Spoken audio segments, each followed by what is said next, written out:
जीवन में हर व्यक्ति सफल बनना चाहता है, लेकिन सफल बनने के लिए आपको अच्छे विचारों को अपनाने की ज़रूरत है।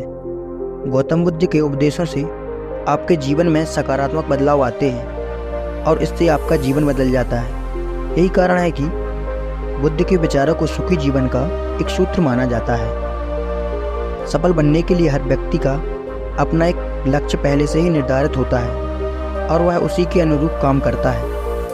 लेकिन कई बार ऐसा होता है कि आप जो बनना चाहते हैं वैसा नहीं बन पाते हैं। कुछ लोग इसे लेकर यह मान लेते हैं कि शायद उनकी किस्मत में यही लिखा होगा, तो वहीं कुछ लोग अपनी किस्मत को खराब कहने लगते हैं और कुछ लोग यह मानकर संतुष्ट हो जाते हैं कि शायद वह इसे डिजर्व भी नहीं करते थे। लेकिन इसका असली कारण कुछ और ही होता है। गौतम बुद्ध की इस कहानी से जानते हैं कि इसका कारण क्या है। एक बार गौतम बुद्ध को एक सभा में उपदेश देना था। सभा में करीब 100 से ज़्यादा लोग उपस्थित थे और उनका इंतजार कर रहे थे। गौतम बुद्ध आए, लेकिन बिना कुछ कहे ही चले गए। बुद्ध का ऐसा व्यवहार देख सभी हैरान रह गए, लेकिन किसी ने उनसे कुछ नहीं कहा। अगले दिन फिर से सभा का आयोजन हुआ, लेकिन आज सभा में उपस्थित लोगों की संख्या घटकर 80 हो गई। आज भी बुद्ध ने ऐसा ही किया। वे सभा में आए, लेकिन बिना कुछ बोले चले गए। आज भी लोग हैरान हुए, लेकिन बुद्ध से किसी ने कुछ नहीं कहा। अगले दिन फिर से सभा का आयोजन हुआ और लोगों की संख्या घटकर 50 हो गई। बुद्ध फिर से सभा में आए और बिना कुछ बोले ही चले गए। आज भी बुद्ध से किसी ने कोई प्रश्न नहीं किया। अगले दिन फिर से सभा का आयोजन हुआ और इस बार लोगों की संख्या केवल 30 थी। आज भी बुद्ध बिना कुछ बोले मुस्कुराए और चले गए।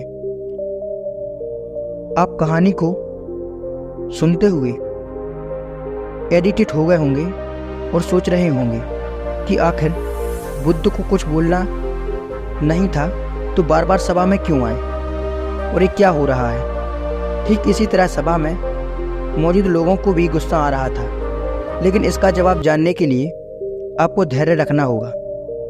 अगले दिन फिर से सभा का आयोजन हुआ और आज सभा में केवल 15 लोग ही उपस्थित रहे। लेकिन आज गौतम बुद्ध ने अपना स्थान ग्रहण कर लिया और उपदेश देने के लिए बैठ गए।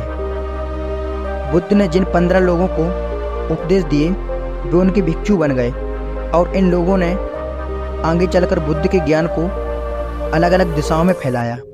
एक बार इन लोगों ने बुद्ध से प्रश्न किया था, सभा का आयोजन होने के बावजूद भी आप क्यों कई दिनों तक बिना बोले ही चले जाते थे। बुद्ध ने उत्तर दिया, मैं उन लोगों को खोज में ला रहा था जो लायक हों। सभा के पहले दिन 100 से भी ज़्यादा लोग थे, लेकिन उनमें से ज़्यादातर लोगों को मेरे उपदेश से कुछ मतलब नहीं था। इसके बाद जो लोग अगले दिन आए उन्हें भी मेरे उपदेश से कोई मतलब नहीं था। वो तो केवल इसलिए आए थे क्योंकि वो देखना चाहते थे कि आखिर सभा में होता क्या है। लेकिन मुझे ऐसे लोगों की तलाश थी जो मेरे ज्ञान को जन जन तक पहुंचाएं। मैं कई दिनों तक इसलिए बिना बोले चला गया क्योंकि मैं यह देखना चाहता था कि आखिर वो कौन लोग हैं जो सच में मेरे उपदेश को सुनना चाहते हैं और जिन्हें वास्तव में ज्ञान पाने की प्यास है। ऐसे लोग ही रोज आए।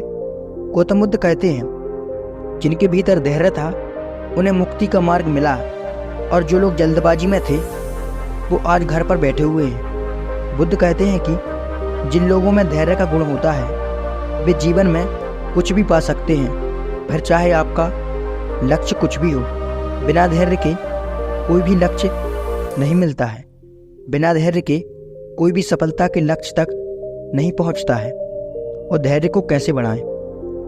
आज भागदौड़ भरी जिंदगी में लोगों में धैर्य नहीं है। सभी में जल्दबाजी और शीघ्र अति शीघ्र किसी कार्य को करने की होड़ मची है। लेकिन गौतम बुद्ध बताते हैं कि अपने भीतर धैर्य को कैसे बढ़ाएं। बुद्ध कहते हैं कि निरंतर अभ्यास से हम अपने भीतर के धैर्य को बढ़ा सकते हैं। यानी आप जो भी बनना चाहते हैं उसके लिए धैर्य की आवश्यकता हमें है और हमें अपने जीवन में धैर्य रखना बहुत ज़रूरी है, तभी हम अपने लक्ष्य पर पहुंच सकते हैं।